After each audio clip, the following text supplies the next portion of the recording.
Hola, soy Alicia, este es mi canal de YouTube. Me gusta mucho leer, la psicología y, bueno, hablar mucho en general. Hoy os vengo a hablar de mi última lectura, ¿vale? Que ha sido el TDAH, mitos y realidades. Es un libro, pues, como podéis ver, que habla sobre el TDAH. Así que, bueno, vengo a resumiros un poquito el libro. El TDAH altera el desarrollo neurológico en 3 planos, ¿vale? El anatómico, el funcional y en la conectividad. Todo esto os lo voy a ir desarrollando un poquito más adelante, ¿vale? O sea, no pasa nada porque no lo entendáis ahora. Afecta a la corteza prefrontal, ¿vale? Que es la parte como que tenemos aquí, que es la que se encarga de las funciones ejecutivas. Es decir, la organización, control de impulsos, concentración, conciencia, etc. Y bueno, sobre todo el TDAH se caracteriza por la deficiencia de, o sea, es decir, a nivel cerebral, la deficiencia de neurotransmisores como la dopamina y la noradrenalina, ¿vale? Entonces, bueno, esta es como la parte así más teórica y ahora pues os voy a ir desarrollando un poquito para que lo entendáis todo esto que os acabo de soltar un poquito mejor. Vale, cuando leí esto yo me quedé loca y es que al parecer, según un estudio de 2013, las personas con TDAH tienen el lóbulo frontal entre 2 y 5 años más inmaduro que alguien sin TDAH. Es decir, por tanto, sus funciones ejecutivas. Alguien con TDAH tiene entre 2 y 5 años más inmaduro el lóbulo frontal que alguien que no tiene TDAH. Me parece increíble, la verdad. Vale, para entender un poquito mejor el cerebro, os voy a explicar el modelo de los 4 cerebros, que es, como lo explica en el libro, que me ha parecido algo maravilloso. Y os voy a intentar poner fotos para que se vea más gráficamente. Se divide en 4, ¿vale? El rojo, el verde, el azul y el amarillo. El rojo, ¿vale? Bueno, el rojo, el verde y el azul son inconscientes, automáticos e involuntarios. Empiezo por el rojo. El rojo es el que se encarga de la supervivencia del individuo. Es decir, cuando tu vida corre peligro, esa parte del cerebro está ahí maquinando para, pues, tu supervivencia. Y tiene como 3 opciones.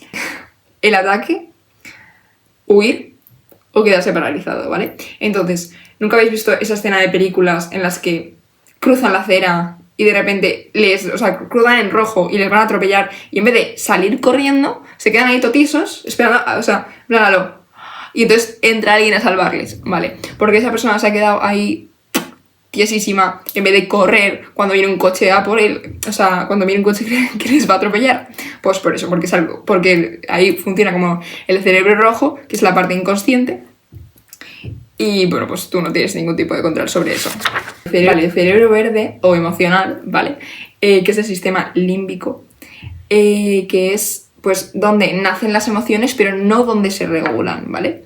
Entonces, básicamente está enfocado a hacer aquello lo que más le gusta y huye totalmente de lo que le aburre o no le gusta. Vale, después está el cerebro azul, que se ubica en el neocórtex y podemos hablar de que es un gran almacén de datos, ¿vale? Todo lo que percibimos a través de los sentidos se almacena ahí, ¿vale? Tenemos ahí almacenado como el día de nuestra primera comunión, que es una cuchara y para qué sirve, pues eso, un almacén. Se me está yendo el sol, así que bueno, he procedido a poner el flexo. Para ver, y ya por fin llegamos con nuestro cerebro amarillo, que es el lóbulo frontal, que es donde está el meollo de la situación, que es la parte de aquí que afecta, pues, que la falta de neurotransmisores y su inmadurez es como la razón por la que la gente tiene TDAH. Y vale, este cerebro es consciente, voluntario, perseverante, orientado al futuro, es decir, piensa en las consecuencias, es consecuente, y aprendido, es decir, cuando nacemos está en blanco, por así decirlo. Vale, la metáfora que utiliza en este libro para explicar un poco todo el funcionamiento es el director de orquesta. Y es que el cerebro amarillo, es decir, el lóbulo frontal, es el director de orquesta y el resto de cerebros, el rojo, el verde y el azul, son por los instrumentos, el de cuerda, el de viento, no sé qué. Por tanto, si falla algo en el amarillo o es un poco más caótico, pues todo en general va a funcionar un poco más caótico. Ahora voy a explicar los síntomas del TDAH, pero lo primero que quería aclarar, que también aclara muy bien en el libro, es que no hay 2 TDAHs iguales. Cada persona es totalmente un mundo y no es regla exacta, ¿vale? Porque son síntomas que pueden ser por múltiples razones. Es decir, yo un día puedo estar desconcentrada porque tengo alguna preocupación externa a lo que sea que estoy haciendo, en lo cual estoy desconcentrada, ¿vale? Entonces, vale, por otro lado, quería también decir que no tiene nada que ver, ¿vale? Absolutamente nada que ver con la inteligencia. De hecho, las personas con TDAH tienen el coeficiente intelectual pues en la media o incluso superior a la media. Vale, el primer síntoma es la concentración, es decir, la concentración depende mucho sobre todo de la actividad y de la motivación que tengas. La inmadurez del cerebro amarillo dificulta la perseverancia y concentración en tareas que no te motivan. Es decir, estudiar suele ser, ¿vale? Muy pocas veces a las personas nos apetece estudiar y pues la gente con TDAH tiene mucha más dificultad porque la concentración en algo que no interesa de por sí ya es difícil, pues con alguien que con TDAH es mucho más complejo. Por lo tanto, depende mucho de la motivación de la tarea, si te gusta o no. Después, la impulsividad. Dificulta el controlar, ¿vale?, los impulsos. Y aquí os voy a diferenciar lo que pone en el libro, que me parece muy interesante, que es la impulsividad motora y la cognitiva. Es decir, solemos ver que los niños pequeños, ¿vale?, con TDAH, son como muy moviditos, ¿vale? Y entonces como que enseguida se les asigna ese papel de son muy moviditos, muy terremoto, no paran de moverse, no se están quietos, no pueden sentarse bien en clase, están todo el rato hablando, que si no sé qué, ¿vale? Impulsividad motora, que es observable, ¿vale? Tú ves que el niño se mueve y tal. Sin embargo, ¿por qué parece que en la adultez o en la adolescencia, como que con el tiempo parece que el TDAH desaparece? No, lo que pasa es que esa impulsividad motora pasa a ser impulsividad cognitiva, ¿vale? Que bueno, pues ya se tiene anteriormente, pero la impulsividad motora va desapareciendo un poquito y la cognitiva tira para adelante. Después la hiperactividad, ¿vale? Que no, pues eso, no se están quietos, no concentrados. Esto es a causa de que las amígdalas, ¿vale? La amígdala del cerebro, no la de la garganta, la amígdala del cerebro, se activan en exceso. Después la planificación, ¿vale? Que en el libro pues explica que se necesitaría que los padres o tutores o profesores hagan como esa función del lóbulo frontal de planificación y sentarse a organizar todo porque ellos mismos no son capaces de hacerlo. Generalizando, ¿vale? Esto es lo que pone aquí. Después el retraso de la gratificación. Cuesta mucho las tareas a largo plazo. Como os he dicho anteriormente, el lóbulo frontal, ¿vale?, tiene capacidad de perseverancia. Sin embargo, volvemos a que el TDAH tiene esta parte un poquito más inmadura y, por tanto, las cosas que hay que perseverar a largo plazo, como conseguir metas o, no sé, por ejemplo, unas oposiciones, ¿vale?, que hay que estar estudiando mucho tiempo, pues es algo que a alguien con TDAH le costaría mucho más que a alguien sin TDAH. Después, el reconocimiento de emociones. Vale, que se me acabó la batería y me ha tocado reorientar esto. Bueno, como decía, el reconocimiento de emociones, que es la incapacidad de reconocer emociones ni con expresiones faciales e incapaces de ocultar las suyas por mucho que tengan órdenes explícitas de ello. Vale, ahora os voy a comentar la influencia del TDAH en los diferentes ámbitos de la vida. Voy a empezar por el académico, que es donde más se suele ver, es más llamativo, ¿no? El 30% de las personas con TDAH repiten de curso. Del 10 al 35% de las personas con TDAH no terminan los estudios obligatorios. Y solo de un 5 a un 10% termina la universidad. A mí, sinceramente, esto me parece muy heavy. Muy, muy heavy. No sé, es lo que pone en el libro. Yo os lo traslado, ¿vale? En plan... Después, en el ámbito familiar, los padres tienen 4 veces más posibilidades de separarse o de sufrir algún trastorno como ansiedad o depresión.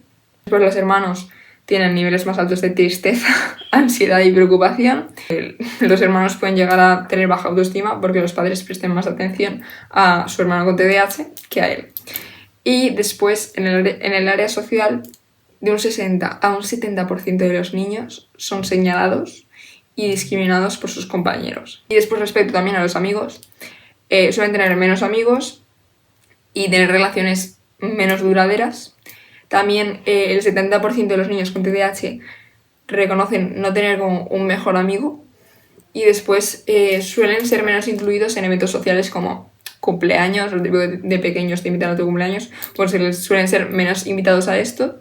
Y en el libro también decía que esto tiene una alta relación con posteriormente generar adicciones a drogas, tabaco, alcohol, drogas más fuertes.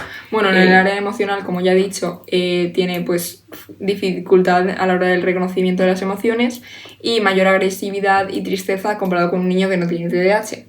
Después, en el área conductual, tiene más probabilidades de sufrir algún accidente porque tienen más impulsividad, es decir, es probabilidad. Cuanto más te arriesgas, más probable es que te hagas daño. Pues sí, ahí estamos. Después, a nivel ejecutivo, la concentración, la inhibición de los impulsos, memoria operativa, planificación, flexibilidad cognitiva, todo lo que os comentaba antes, ¿vale? Algo que muy interesante de lo que habla es el efecto bola de nieve, ¿vale? Y es que el castigo que se le ponga al niño tiene que ser en el mismo ámbito donde pues ha fallado. Y a mí esto me parece muy interesante tanto en el TDAH como en cualquier caso. Vamos a poner el ejemplo que ponía en el libro. Es Juanito, ¿vale? Se porta mal en clase y por tanto la profesora avisa de esto a los padres. La profesora ya le ha reñido y todos sus compañeros ya han visto cómo le reñía. ¿Qué pasa? Que al llegar a casa sus padres también le riñen y le castigan sin salir.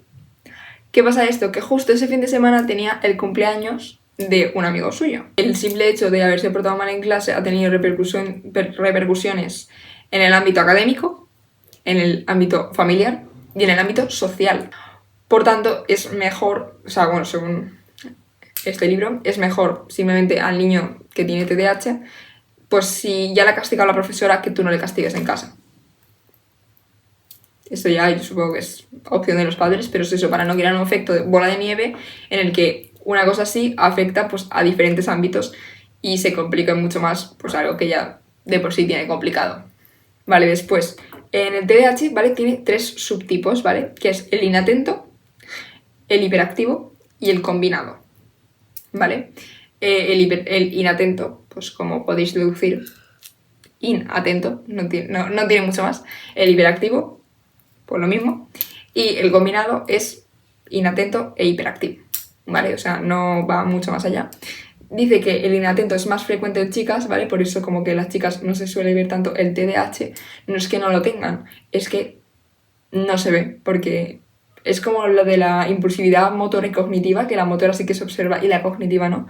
Pues lo mismo. Es más difícil reconocer a un TDAH inatento que a un TDAH hiperactivo, porque se ve. Después, algo que me parece súper heavy es que el TDAH tiene una heredabilidad del 77%.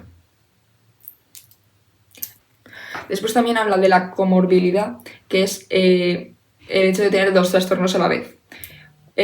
Os voy a poner una gráfica que me gusta un montón, que es básicamente como, bueno, la veis.